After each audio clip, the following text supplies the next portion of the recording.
여러분 안녕하십니까? 대전 도심 한복판에서 사귀고 있던 30대 여성을 흉기로 살해한 20대 남성이 도주 24시간 만에 경찰에 검거됐습니다.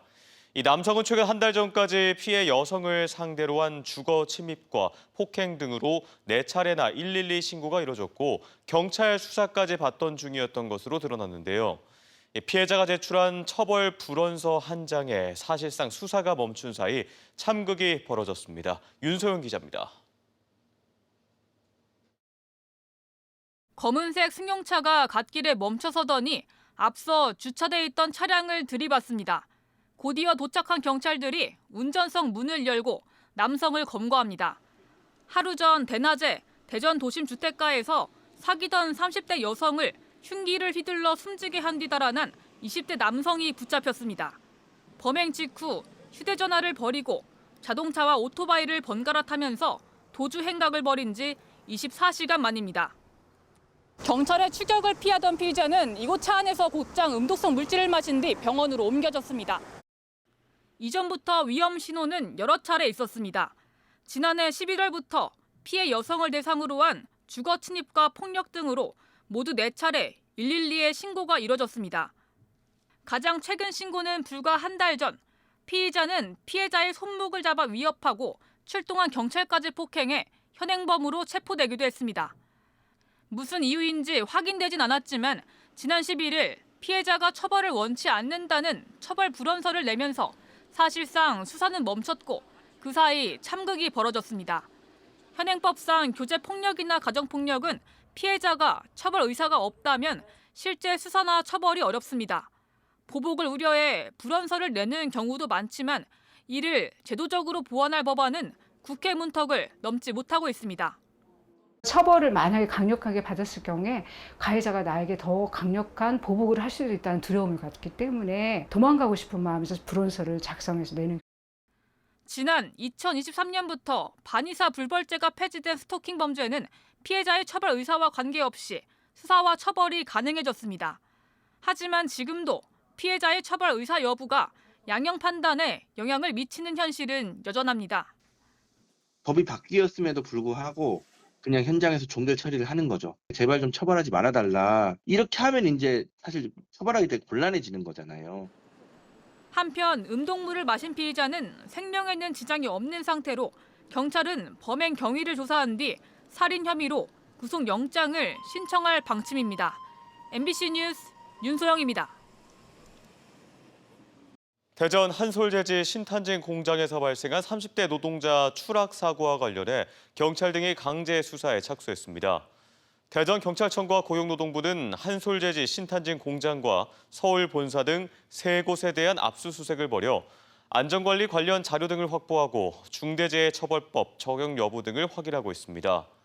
앞서 지난 16일 한솔재지 신탄진 공장에서 펄프 제조기 탱크에 폐 종이를 투입하는 작업을 하던 30대 노동자가 추락해 숨졌고 회사 측은 가족의 실종 신고를 받을 때까지 10시간 넘게 사고 사실조차 몰랐습니다. 복도 천장에서 간판이 떨어지는 등의 안전사고가 잇따르고 있는 대전 한화생명 볼파크. 야구장을 관리하는 대전시가 정부가 지시한 안전점검을 허술하게 진행했다는 의혹을 어제 단독으로 전해드렸죠.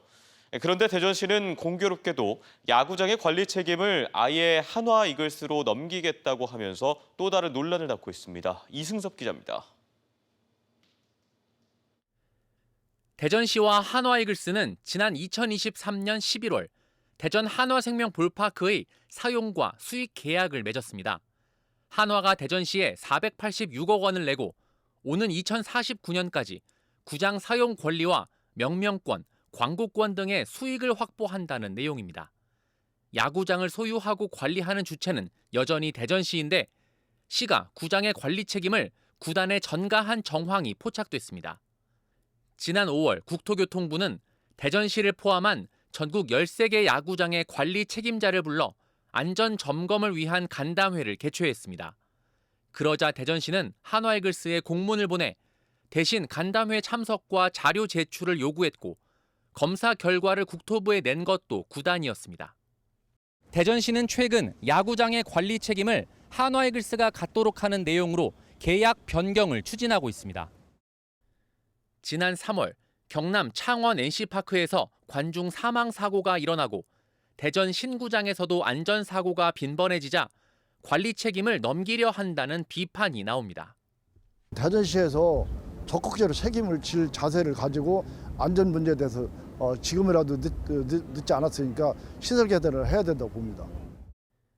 이장우 대전시장도 한화이글스의 운영권이 넘어갔다면 구단이 관리하는 게 맞다며 현재 진행 중인 안전점검을 마치면 구단에 다 넘기라고 지시했다고 공식화했습니다.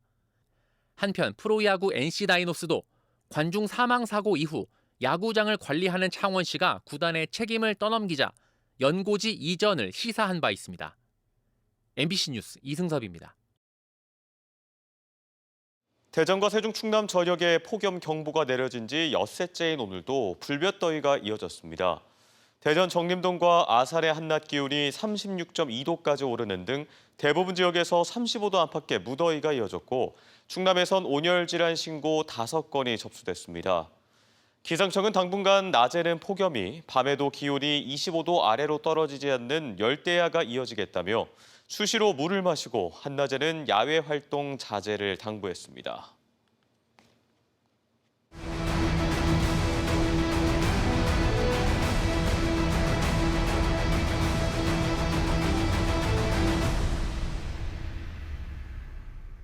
기후위기 속 폭염 불평등 실태를 분석하는 기획보도 5번째 순서입니다. 연일 이어지는 폭염으로 올해만 충남에서 2명이 온열 질환으로 숨졌는데요. 실제 지난 5년간 자료를 분석해보니 충남의 온열 질환 사망자가 16명으로 전국에서 가장 많았습니다. 주로 농촌에 집중됐는데 얼마나 뜨거웠던 건지 김광현 기자가 구급대원과 동행해 농촌 현장을 취재했습니다. 기온 32도, 폭염경보가 내려진 밭에서 50대 여성이 쪼그려 앉아 호미질을 합니다. 15분이 지나자 심박수가 120bpm까지 올랐고 30분 후에는 137bpm까지 오르며 숨이 가빠지기 시작합니다.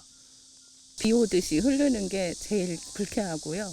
또 햇볕이 너무 따갑고 그리고 이제 조금 현기증이 한 번씩 날 때도 있죠. 밭일을 시작한 지 1시간이 되자 어지러움과 탈진 증상을 보이며 동시에 혈압은 떨어지고 심박수가 143bpm까지 오릅니다. 일을 멈춰야 할 정도입니다. 여기 서니까 갑자기 몽롱해져요. 그리고 까맣게 보여. 그리고 지금 제 목소리가 두 개로 들려요. 그늘이 없는 논과 밭은 내리쬐는 떼약볕에 더 뜨겁게 달궈졌습니다. 11시 반을 조금 넘은 현재 이곳의 기온은 33도입니다. 열화상 카메라로 지면의 온도를 재보니 60도에 육박했습니다. 실제로 가장 많은 온열 질환 사망자가 발생하는 장소도 농촌이었습니다. 최근 5년 동안 발생한 온열 질환자 수는 경기도가 가장 많고 경남과 전남 순이었습니다. 하지만 온열 질환 사망자는 충남이 16명으로 전국에서 가장 많았습니다. 농경지가 많은 지역에 사망자도 몰린 건데 사망자 10명 중 3명꼴로 논과 밭 등이었습니다.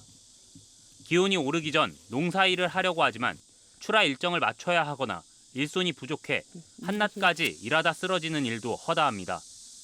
무더운 날은 그냥 쉬면 되지 않냐는 말은 하루라도 일하지 않으면 굶을 수 있는 농촌의 현실 앞에 있으나 마나입니다. 더웠기 전에 하려고 일찍부터 하고 빨리 뜨겁기 전에 끝내려고 일찍부터 해요. 쉬지 않고. 지난해 온열 질환으로 숨진 34명 가운데 절반이 넘는 19명이 실제로 오후 1시에서 5시 사이에 집중됐습니다. 특히 60살 이상 고령층이 3분의 2를 차지했는데 홀로 작업하는 경우도 적지 않습니다. 노약자분들은 많이 더운 낮 시간에는 야외 활동을 좀 자제해 주시고요. 물 수시로 많이 드셔주시고 그리고 시원한 곳에서 쉴 수 있도록 해주세요. 정부는 해마다 폭염 대책을 내놓습니다. 그늘막과 무더위 쉼터, 스마트 정류장과 작업 2시간마다 20분 이상의 휴식 의무화. 해마다 극한 폭염이 되풀이될 만큼 무더위가 자연재해가 돼버린 요즘. 폭염이 목숨을 가장 위협하는 곳은 도시가 아니라 논밭이지만 폭염 대책의 시선은 여전히 도시에 머물고 있지 않은지 한 번쯤 돌아볼 때입니다. MBC 뉴스 김광현입니다. 보건의료노조와 장철민 국회의원이 대전시청 앞에서 기자회견을 열고 대전 공공어린이 재활병원을 비롯한 지역 의료파업 사태 해결에 대전시가 적극 나서야 한다고 촉구했습니다. 이들은 대전시가 안정적인 임금 체계를 만들어달라는 노조의 요구를 회피하고 있다며 정부와 협의해 공공의료의 지속 가능성을 위한 구조를 만들어야 한다고 요구했습니다. 한편 공공어린이 재활병원을 위탁 운영하는 충남대 병원과 노조 측은 오늘 오전부터 단체 교섭을 재개했습니다. 충청권을 1시간 이내로 연결하는 광역급행철도 CTX 사업은 이재명 대통령의 지역 핵심 공약 중에 하나로 충청권 메가시티를 염두에 두고 있는데요. 이 공약이 이전 정부에서 추진하던 CTX 사업과는 노선이나 방식 측면에서 전혀 달라 국정과제 선별 과정에서 명확한 논의가 필요해 보입니다. 문은선 기자입니다. 정부는 지난해 대전, 세종, 충북을 잇는 광역급행철도 CTX 민자 사업의 적격성 조사, 즉 예비 타당성 조사를 신청했습니다. 결과는 올 연말쯤 나올 예정이고 오는 2028년 착공을 목표로 합니다. 공사가 시작이 되면 건설 과정에서 5조 원 이상의 자본이 지역에 투입이 됩니다. 그를 통해서 충청권 경제에 활력을 불어넣을 것으로 또 기대가 됩니다. 이재명 대통령은 지역 대선 공약으로 CTX 알파 광역철도 구축을 약속했습니다. 하지만 기존 CTX 사업과 노선과 방식이 전혀 다릅니다. CTX 민자 사업이 정부 대전청사를 출발해 세종과 조치원, 청주 도심과 청주 공항까지 연결하는 반면 CTX 알파는 대전역에서 둔곡지구, 세종청사, 공주를 거쳐 당진 성문산단을 잇습니다. 대중교통 접근성이 취약한 대전 원도심과 공주, 당진이 수혜 지역입니다. 또 기존 CTX는 약 5조 원의 사업비를 민간 자본과 국비로 절반씩 부담하는데 CTX 알파는 국가 재정 사업으로 구상합니다. 완전히 신규 노선이기 때문에 2026년에 이제 5차 국가철도망 계획을 이제 발표를 할 예정을 가지고 있습니다. 검토를 하고 있는 걸로는 알고 있고요. 두 사업 모두 수도권 GTX처럼 최대 시속 180km의 고속철로, 충청권 주요 거점을 1시간 내 연결하는 데 초점이 맞춰져 있습니다. 일상생활 속 접근성은 취약할 수밖에 없습니다. 광역급행철도 CTX 사업 기간을 단축하고 도심지를 경영하는 노선이 반영되도록 정부에 관절시켜 나가도록 하겠습니다. 이 때문에 대전 세종연구원은 거론된 2개 CTX 노선 절충안에 대전 반석에서 세종까지는 과거 추진했던 도시철도 1호선을 연장하는 방안을 대안으로 제시합니다. 역사의 수가 전체 청주공항까지 노선을 다 해봐야 6개에서 7개밖에 안 생깁니다. 대전 세종 간의 일상생활을 지원하기에는 한계가 있습니다. 또 CTX 2개 노선을 모두 추진하는 것도 수요 분산으로 사업 타당성 확보가 어렵고 재정난을 겪는 지역이 운영 부담을 떠안아야 한다는 점에서 연구원은 부정적입니다. 한편 국정기획위원회는 CTX 알파 등 지역 현안을 분석해 다음 달까지 국정과제를 정할 예정입니다. MBC 뉴스 문은선입니다. 오늘 오전 11시 반쯤 세종시 경부선 조치원역에서 용산행 ITX 새마을호 열차와 전선 사이에 조류가 끼이는 사고가 발생했습니다. 한국철도공사는 조류를 제거하고 열차를 점검하는 등 긴급 복구를 진행했으며 해당 사고 열차를 비롯해 후속 열차 4대가 최대 1시간가량 운행이 지연되면서 승객들이 불편을 겪었습니다. 대전지법 형사 5단독 장원재 판사가 유명 연예인인 공유에게 감시와 협박, 성희롱 등을 당했다고 주장하는 게시글과 댓글 수백 건을 작성한 40대 여성에게 징역 6개월의 집행유예 2년을 선고했습니다. 피고인은 지난 2020년 공유가 진행한 한 라이브 방송에 접속해 공유에게 겁박을 당했다는 내용의 댓글을 남기는 등 2021년 3월까지 모두 230여 차례에 걸쳐 공유를 비방하는 댓글과 게시글을 올린 혐의로 재판에 넘겨졌습니다. 중대형 상가 공실률이 25.2%로 전국에서 가장 높은 세종시가 상가 공실 해소를 위해 허용 업종을 크게 늘리는 쪽으로 지구단위 계획을 변경했습니다. 이에 따라 간선 급행버스 체계 상가와 수변 상가에는 운동시설과 제1, 2종 근린생활시설로 새로 허용했고 수변 상가에는 일부 업무시설과 교육연구시설, 의료시설을 추가로 허용했습니다.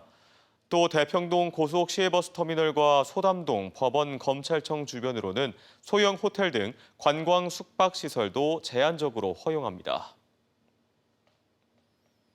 다음 달 1일 이재명 대통령과 전국 17개 시도지사가 서울 용산 대통령실에서 새 정부 들어 첫 간담회를 갖습니다. 해외 출장 중인 최민호 세종시장은 일정을 하루 앞당겨 내일 귀국해 간담회에 참석할 예정으로 해양수산부 이전에 따른 균형 발전과 행정수도 완성을 위한 제언 등을 할 것으로 예상되고 있습니다. 대전시장과 충남지사도 혁신도시 활성화와 대전 충남 행정통합 등에 대한 정부 차원의 협조와 지원을 요청할 것으로 전해졌습니다. 대전시 지역 카페인 대전사랑카드의 캐시백이 다음 달 한 달 동안 기존 7%에서 10%로 늘어납니다. 이에 따라 대전사랑카드를 사용하면 월 충전 한도인 50만 원을 기준으로 최대 5만 원의 적립금 혜택을 받게 됩니다.